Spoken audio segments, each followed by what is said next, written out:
I was 13 when I first got access to a computer. My parents bought me a Macintosh in 1984 when I was 8 years old. I was in 6th grade. I learned to code in college. Freshman year, first semester, intro to computer science. I wrote a program to play tic-tac-toe. I think it was pretty humble beginnings. I think the first program I wrote asked things like, what's your favorite color? Or how old are you? I first learned how to make a green circle and a red square appear on the screen. The first time I actually had something come up and say, hello world, and I made a computer do that. It was just astonishing. Learning how to program didn't start off as wanting to learn all of computer science or trying to master this discipline or anything like that. It just started off because I wanted to do this one simple thing. I wanted to make something that was fun for myself and my sisters. And I wrote this little program and then basically just add a little bit to it. And then when I needed to learn something new, I looked it up either in a book or on the internet and then added a little bit to it. It's really not unlike kind of playing an instrument or something, or playing a sport. It starts out being very intimidating, but you kind of get the hang of it over time. Coding is something that can be learned, and I know it can be intimidating. A lot of things are intimidating, but what isn't? A lot of the coding that people do is actually fairly simple.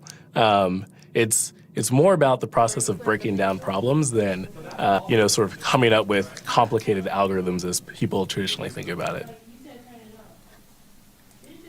You don't have to be a genius to know how to code. You need to be determined. Addition, subtraction, that's about it. You should probably know your multiplication tables. You don't have to be a genius to code. Do you have to be a genius to read? Even if you want to become a race car driver or play baseball or build a house, all of these things have been turned upside down by software. What it is, computers are everywhere. You want to work in agriculture? Do you want to work in entertainment? Do you want to work in manufacturing? It's just all over.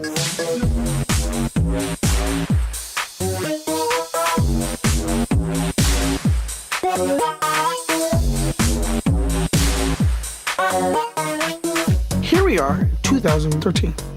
We all depend on technology to communicate, to bank, information, and none of us know how to read and write code. When I was in school, I was in this after-school group called the Whiz Kids, and when people found out, they laughed at me and all these things, and I'm like, man, I don't care. I think it's cool, and I'm learning a lot, and some of my friends have jobs. Our policy is literally to hire as many talented engineers as we can find. The whole limit in the system is just that there just aren't enough people who are trained and have these skills today. To get the very best people, we try to make the office as awesome as possible.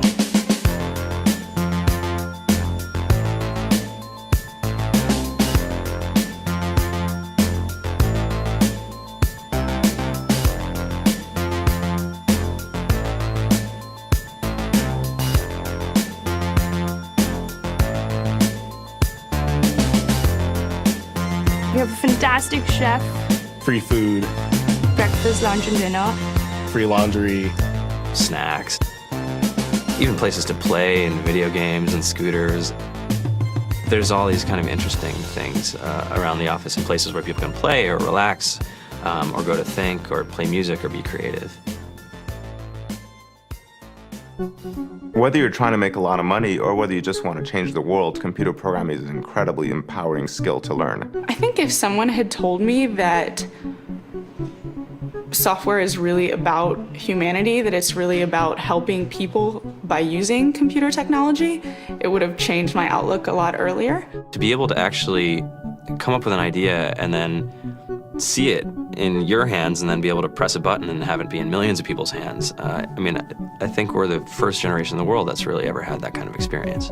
Just to think that you can start something in your college dorm room and you can have a set of people who haven't built a big company before come together and build something that 1 billion people use as part of their daily lives is just crazy to think about, right? It's humbling and it's amazing. The programmers of tomorrow are the wizards of the future. You're going to look like you have magic powers compared to everybody else. I think it's amazing. I think it's the closest thing we have to a superpower. Great coders are today's rock stars. That's it.